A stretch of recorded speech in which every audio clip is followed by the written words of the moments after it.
Well, we've sort of broken down before we've even gone anywhere.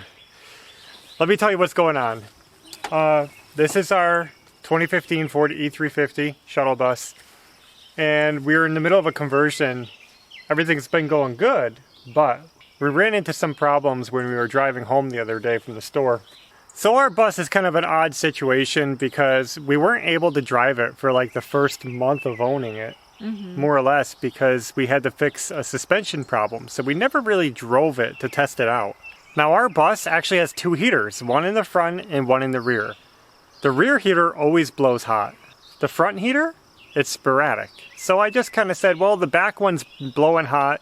It must be just something wrong with the front heater. We'll figure that out later. Well, I don't know if this is related at all, but on the way home from the store the other day, the engine overheated. It just went up, up, up, up, and it got to the H, all the way hot. And I actually got a little nervous. I don't want to ruin it, so I pulled over. And this is where it gets really weird. When I pulled over, the needle starts dropping as I'm braking. Like instantly. And it goes normal again. So after pulling off, we found a parking spot, and like I said, it went right down. We felt comfortable driving, so we started driving, and it started creeping up again as we drove, slowly getting hotter and hotter and hotter until it was all the way up again, hot. I'm thinking, man, I hope I don't get broken down on the side of the road here. Why is our engine overheating? We managed to make it home without it getting too hot. I mean, it was sitting there on high, but it wasn't peaking. It wasn't super far over. And again, it got so weird because as soon as we went to pull into our driveway and I start slowing down, that needle just starts dropping. When I hit the brakes, I start, you start slowing down and the needle just starts creeping down. I pull into the driveway and we're sitting just below mid-mark like it's a normal day, not overheating. Yeah. So I'm thinking this is weird. Are we overheating or is my gauge bad? Is something weird happening? I can't tell. Because we're not getting heat from our front heater, and we got the overheating issue. And I'm thinking, okay, let's check this over. I checked the thermostat, I pulled that out. It looked pretty bad, actually, so I just pulled it out altogether for now to see if the thermostat was bad. I checked the system, I made sure it had enough water in the radiator, the water's full. I topped it up just to make sure. I made sure there was no air in the lines, tried bleeding out the heaters, made sure there was no air. And after pulling out the thermostat, checking the lines, checking the water, making sure everything was good, took it out again for a drive, and drove it without the thermostat. The engine did stay cooler because that's the way the thermostat works. So without it, basically your engine's gonna run cooler. And it did help, but it still got hot. It was still heating up, not as much as before, but it still heated up, and I thought that was odd. So I could tell that even though we were able to drive a little safer, it was still overheating, and the heater was still sporadic because it would blow hot air out the front. I noticed this. When the back heater was on, the front heater would work. Not great, but it would work. And when the back heater was off, the front heater would just lose its heat, and it would just get cold. So I'm thinking for some reason, it's not, the water isn't cycling through the engine. And I'm thinking maybe there's something wrong with the water pump. I don't know. I can't figure this out. It's so bizarre. I don't even know how to diagnose that. Because something I saw underneath was that the rear heater, it actually has its own pump. So it has an additional pump to help circulate the water the far distance. So I'm thinking to myself, maybe when the heater is on, that pump is on, it's enough to push water through the front heater also. But when it's off, the water just isn't moving. We're kind of going to start tearing into it today and just trying to fix it. On top of all those issues, when I was looking in here and I was trying to diagnose the problem, I had the engine running and I noticed a noise, like a grinding noise. It'd be a sporadic grinding sound.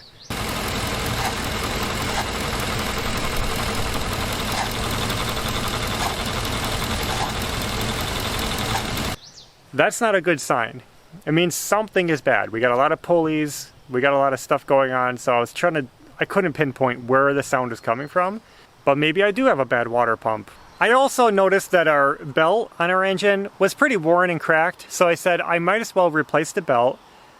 And also while I'm at it, I'm gonna do all the tensioner and the idler pulleys. So just the stationary pulleys that kind of just hold the belt in place. They're worn out, they got a little wiggle. They're not the best sounding. We might as well put them all in fresh. They're not that expensive. So we have a whole set of pulleys, a new belt, and a new water pump.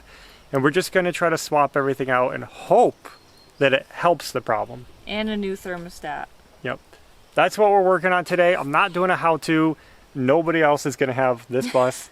So we're just going to work on it, and I'll let you guys know how it goes. We'll give progress updates. But that's the story. We have another issue with our bus that was unforeseen, and that's kind of sad. Yep. So here's the parts that we got. There's the water pump, thermostat, and various pulleys that we're going to replace, tensioner. This actually just goes on here. I figured I'd get a new pulley, even though the old one's probably fine. So, okay, we got all the parts out that we needed out so far, except for the water pump. But I wanted to show you what we did. So here's the old one. Here's the new one. Old, new. Old, new. Old, new. Old, new. And check out how rusty this tensioner pulley was. I mean, it is pitted, and I can actually hear it. Let me see if I can get it for you guys.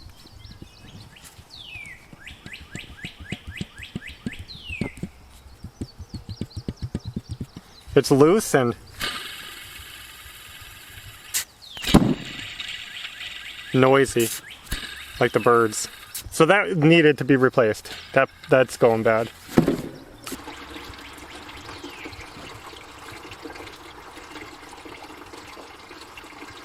Are you filming this? Yeah.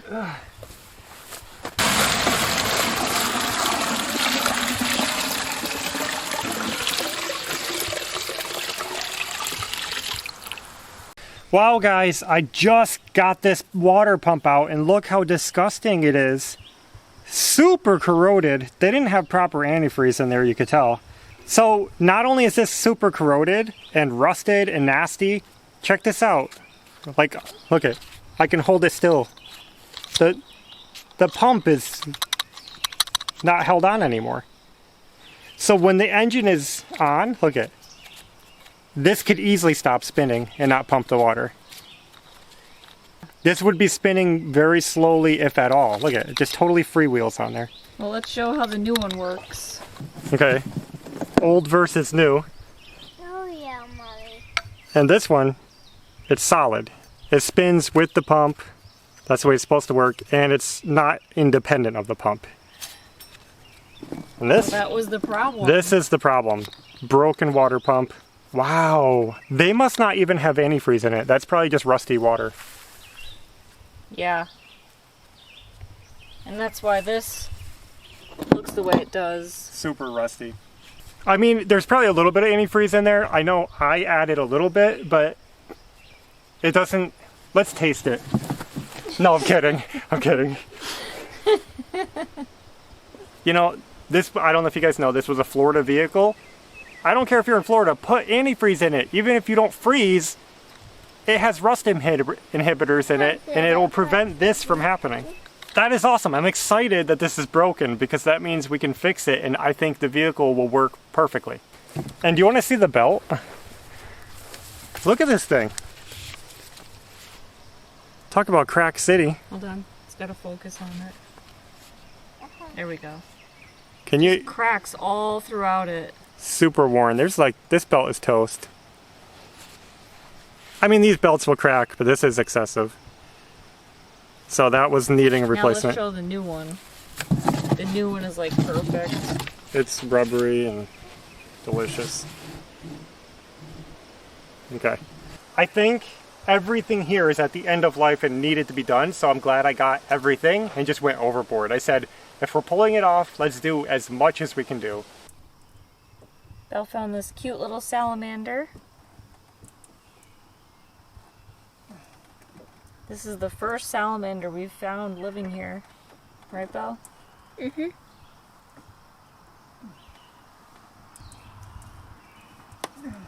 He's so cute. Okay, your beard goes like way down to here. Mm-hmm. Just a part of it. Just like one hair. Mm-hmm. I should just have a beard that's just one long hair. And then it falls out one day and I'm depressed. Maybe you should leave 2 for a backup. Yeah. And people would just stare at it like... So we just had a job that was like excitement. Yay, we're fixing the bus. That just totally crashed so fast. Let me tell you what happened. Everything was going perfect. Actually, it's done. We got the water pump in. We got all the new pulleys in. We got the new belt on, the thermostat in. It's all together. Awesome. But when we were in there tinkering around, I broke something that we didn't expect. Let me show you, actually. On the heater line, basically the rubber hose comes up and there was this plastic T. It was actually a 3-way fitting. It had a piece going up and a piece going over. It had 3 hoses connecting, going to the front heater to the back heater. And it just broke so easily. I mean, it was just brittle. This plastic snapped and I go, oh no. Yeah. Because now we still can't run the vehicle. So I said, okay, let me pull this out. Maybe we can order a new one. So I'm pulling this one out and it snaps off the other side. And it snaps off the other side. Yeah, the whole thing is just this brittle thing. And then while I was doing that, I was just trying to get these pieces out of the ends of the hose. Another one next to it snapped just from touching the hose. It just broke like nothing. Like, so they keep like breaking everywhere. so we broke, I don't know what we broke. This is the 3-way. And then these 2 are the fittings that hook to the heater. They both snapped off, just moving the hoses around. This stuff was so brittle that just, like, you could just squeeze the tube and it would disintegrate. It would just crumble into pieces. Yeah. So that plastic was so brittle, like I've never seen before. It was crazy brittle. It didn't even look like plastic. It was just, shh. Yeah. I'm glad we discovered it while we have it open and worked on and the water is drained. I'm glad we discovered it instead of having it snap on the road and we break down because we lose all of our coolant. Yeah. So I'm glad we're finding it, but it's frustrating to find it because it's another thing. We're literally stranded at our property. Again. So now we have to order these parts. I'm going to order and see if I can get like a rush shipping. I might even have to pay because I don't know how long we can last. I was planning on doing some grocery shopping this week, so we'll see. So yeah, we got to hurry up and get in the house, order new parts, and I'm gonna buy like not just those parts, but a few extra because there's some other fittings just like it in there that haven't broke, and I know they're probably just as brittle. Mm-hmm. So we're just gonna replace them all. They shouldn't cost too much money, but another setback. Yep. I'm still excited that we fixed it though, and I think it's gonna work perfect. It's gonna be amazing. A lot more miles ahead on it. So hopefully that's the last of the drama and problems on this. That's all we can do for tonight. Yeah. All right, guys, good news. We just got some new parts in the mail. These were sent so quick. So these should be the new connectors that will replace these that broke. And they look a little bit different, but they're the same thing. So that's what it should look like. We're gonna get those installed today. Hopefully we'll be looking good. So I couldn't show you guys up in the front, but we already replaced the 2 connectors going to the heater. Now I'm doing these. This one's already done, still gotta do this one. We decided to do these, again, just out of preventative maintenance, because if all the ones in the front broke, well, there's a good chance these will too. So let's pop this hose off.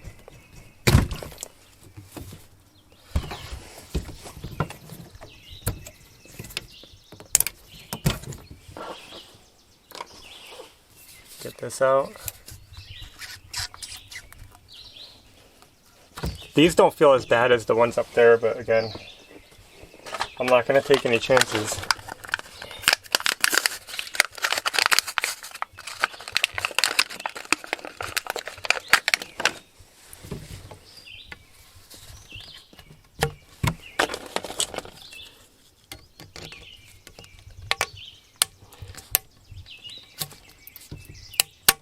Oops.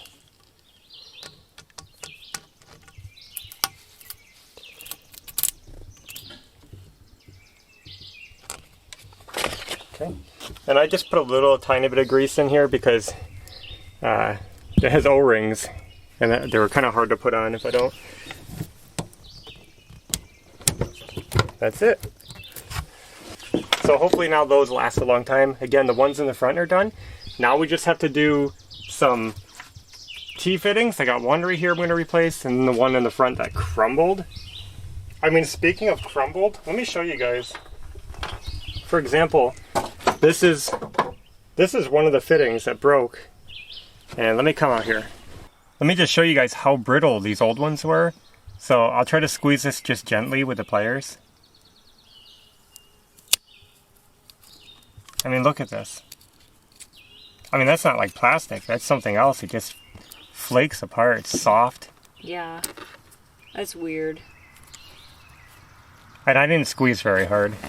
So now we gotta replace this T. This one hasn't broken, but it's that same plastic. And we got another T in the front that broke. That was the first thing that broke.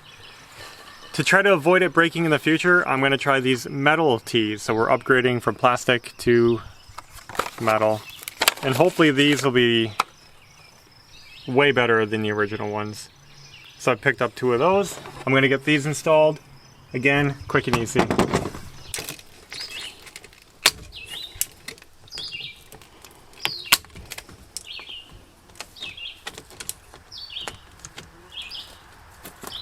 Let me turn this around so it's actually protecting the pipe.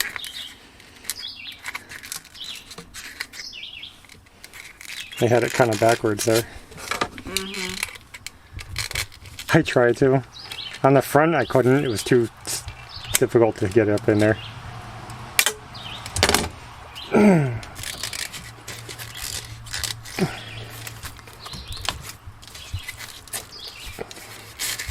There. So that's done. That's new. These are new. Everything should be solid now. So I'm so glad that that is done. The engine is back together. We should be able to put coolant in here. But I'm going to do one more little job before I close this up. And that is change the air filter. Might as well while we have this open. Look at this thing. I mean, it's actually pretty dirty. So, I went ahead and bought a new one. Figured if I had parts coming anyway, might as well add it to the order. Don't you wish every car part was this easy to replace? Yeah. Well, don't speak too soon. This is tricky to get in here. So let us tell you where we're at with the bus fix. So happy that we fixed it. After doing the water pump and the pulleys and everything, it was running smooth. And then something bad happened, and we didn't film a lot of this, so we're going to tell you a quick story because it was just too stressful to deal with. Yeah. Basically, the next day, or I don't know if it was a couple days, but it started running really rough, really bad. It started running worse than ever. And this kind of stressed us out because we said, oh no, what now? We just fixed one problem and we have another problem. Yeah, like did we mess something up? Like why is it doing this? And then we started getting misfires and the engine light came on and it was running terrible. I couldn't even go to the store.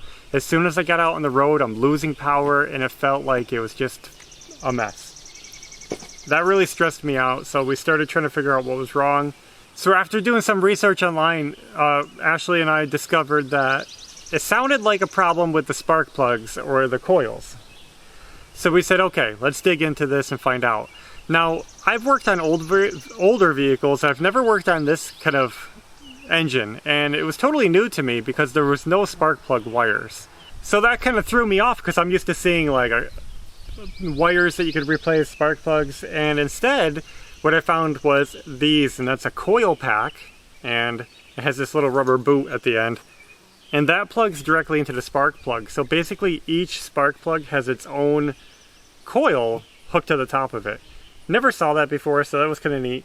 So I pulled all 8 of our coil packs out, and the spark plugs were underneath. The first thing I noticed when I was pulling these is that they were wet. Not all of them, but some of them were wet. And I said, oh, okay, so we're getting to the problem here. And what I discovered is that when I was doing the water pump and the thermostat and all this work with those heater lines that broke, those new T's and everything we put in, I spilt a lot of coolant on the engine, and that antifreeze, the coolant, went down into these rubber boots and made it all wet. And that was making the engine run bad because since it was wet, it was losing the spark to the ground. It was basically shorting out because it was all wet. So that was my mistake, and it was really scary. And we actually bought all new boots and spark plugs, and we replaced them because these come off the coil packs. Let me show you. You can actually replace the rubber part and the spring.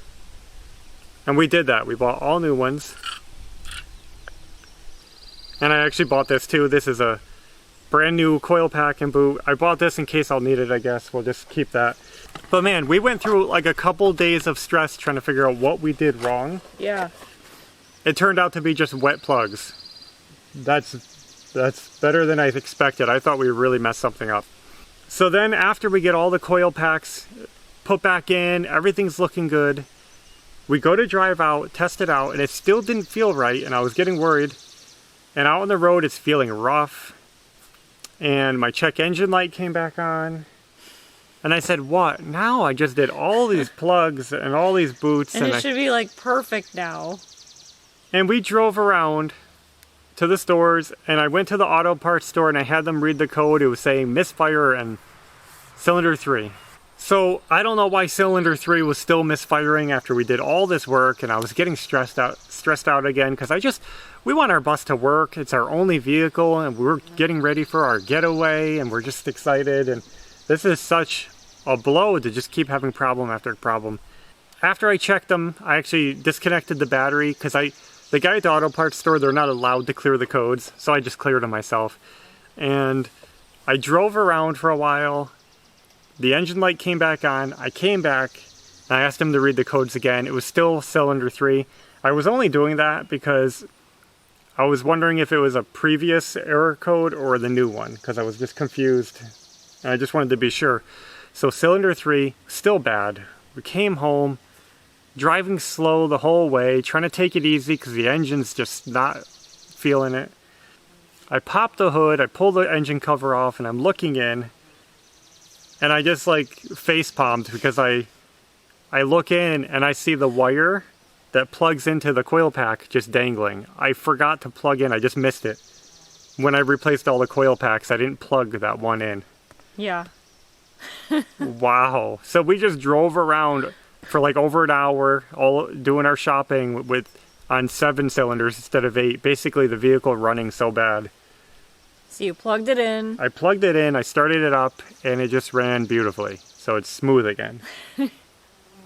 All that stress the second time for no reason. So now I'm like super paranoid about everything, but I hope the engine drama is over and the vehicle's just ready for the road.